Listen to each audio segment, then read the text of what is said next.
Hello, this is Cambria, And this is Layla. and this is our video on memory. Attention!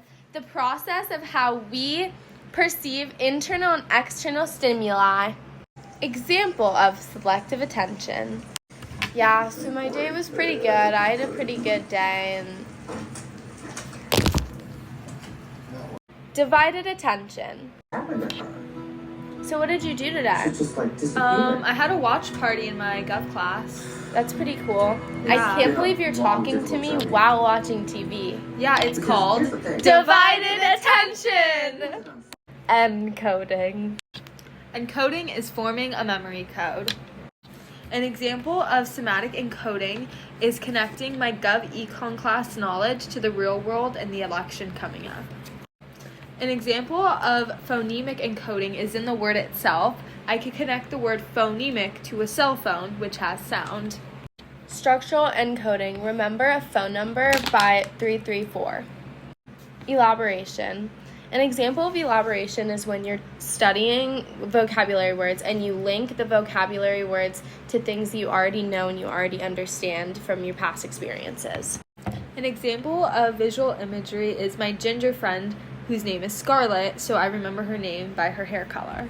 An example of dual coding theory is I remember the word rhetoric because I connect it with an image of me, my dance teacher, saying that word and me hearing it for the first time, but I'm also connecting it to past experiences.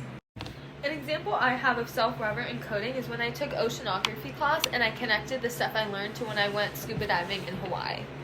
An example of the spacing effect is me doing all of my flashcards and studying them periodically before the test, not cramming.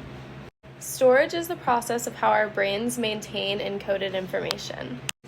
An example of distributed practice is breaking up my flashcards into chunks and learning them over time, distributedly. Engaging in adequate rehearsal is me practicing the cello for 3 hours every day before my recital. When I study in the IRC, I always put my AirPods in on noise cancellation to minimize interference of the other voices talking so I can focus on my work. I can't hear a thing. Every day in my psychology class, my teacher tells us the most important things at the beginning and at the end of the class because of the serial position effect. This is the multi-store model. An example of sensory memory is our 5 senses. Wow, I can really feel my hair right now.